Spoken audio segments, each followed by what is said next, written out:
vamos a echarle un vistazo al que fue el primer manual de instrucciones de Estados Unidos, los Artículos de la Confederación, un experimento de gobierno que, y esto es un pequeño spoiler, tenía todos los números para salir mal. A ver, pensemos en esto por un segundo. Un país sin un líder claro, sin un presidente, y donde no hay una moneda única para todos. Suena un poco a locura, ¿verdad? Pues aunque parezca increíble, vamos a viajar a un momento en el que los recién independizados Estados Unidos intentaron funcionar justo así.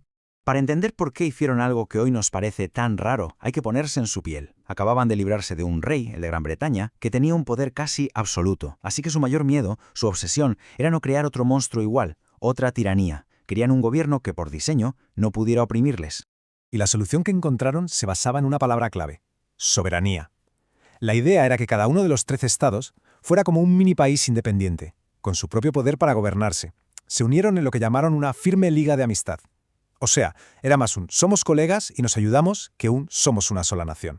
Pero claro, ese pánico a un gobierno fuerte les llevó directamente al otro extremo. Crearon un gobierno nacional que en la práctica era tan débil que casi no podía hacer nada.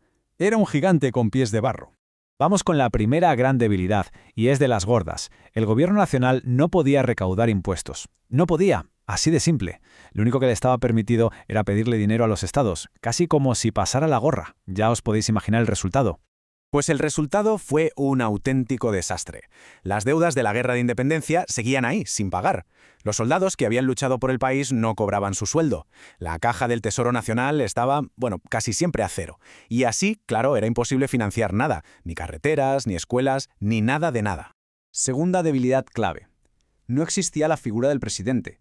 No había un líder, una sola persona que se encargara de ejecutar las decisiones y de asegurarse de que las leyes se cumplieran en todo el territorio.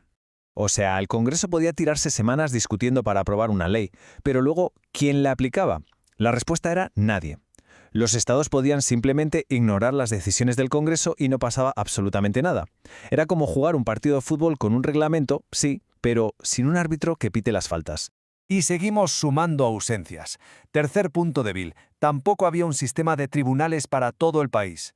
Ni un tribunal supremo, ni nada que se le pareciera para resolver los conflictos importantes. Esto provocaba situaciones de lo más absurdas. Si, por ejemplo, dos estados se peleaban por los derechos de un río que hacía de frontera, ¿quién decidía quién tenía razón? Pues nadie. No había un juez imparcial que tomara una decisión final, y las disputas se podían alargar para siempre. Y por si todo esto fuera poco, la cuarta gran debilidad tenía que ver con el bolsillo, con el comercio. El gobierno nacional no tenía ningún poder para regular los negocios entre los estados. El panorama era caótico. Cada estado podía imprimir su propia moneda. Y imaginaos el lío. Y no solo eso, se ponían aranceles, o sea, impuestos los unos a los otros. Si un comerciante de un estado quería vender sus productos en el de al lado, le tocaba pagar. Hacer negocios era una auténtica pesadilla, y la economía, lógicamente, estaba por los suelos. Tomar decisiones era otro problema gigantesco. Para que el Congreso aprobara cualquier ley importante, no valía con la mitad más uno, ¿no? Se necesitaba el voto a favor de 9 de los 13 estados. Poner de acuerdo a tanta gente era, la mayoría de las veces, misión casi imposible. Pero esperad, que aún se podía complicar más.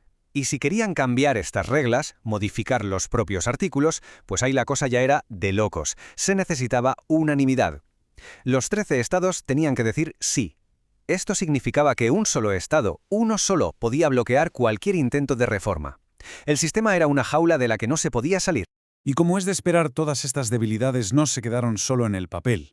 Tuvieron consecuencias muy reales que llevaron a la joven nación a estar, literalmente, al borde del colapso.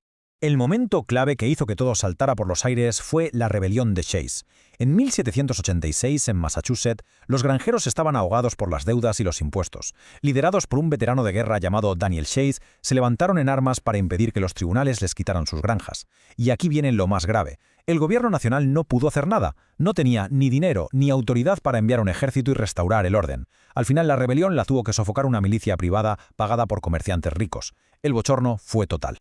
La rebelión de Chase fue la llamada de atención definitiva. Fue una bofetada de realidad que demostró a todo el mundo que el país estaba a un paso de la anarquía.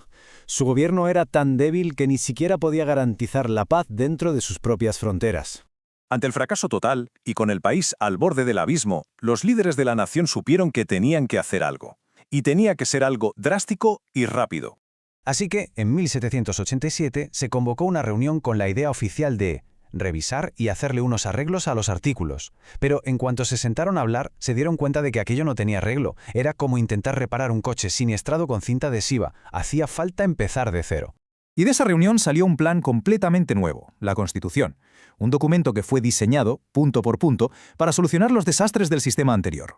¿Que no se podían cobrar impuestos? Ahora el Congreso sí podía. ¿Que no había un líder? Se creaba la figura del presidente. Sin tribunales, se establecía una Corte Suprema. El poder dejaba de estar en cada estado para ser un poder compartido entre el gobierno nacional y los estados, lo que conocemos como federalismo. Al final, la gran lección es esta. Aunque los artículos de la Confederación fueron un fracaso estrepitoso, fue un fracaso increíblemente útil. Fue la lección práctica que necesitaban para entender que la clave está en el equilibrio. En construir un gobierno lo suficientemente fuerte para ser eficaz y proteger a la gente, pero con los suficientes frenos y contrapesos para que no se convierta en una tiranía. Y toda esta historia nos deja flotando una pregunta que sigue siendo súper relevante hoy en día. ¿Qué es más peligroso? ¿Un gobierno tan débil que no puede mantener el orden o uno tan fuerte que puede acabar con la libertad? Encontrar ese punto medio, bueno, ese sigue siendo el gran desafío.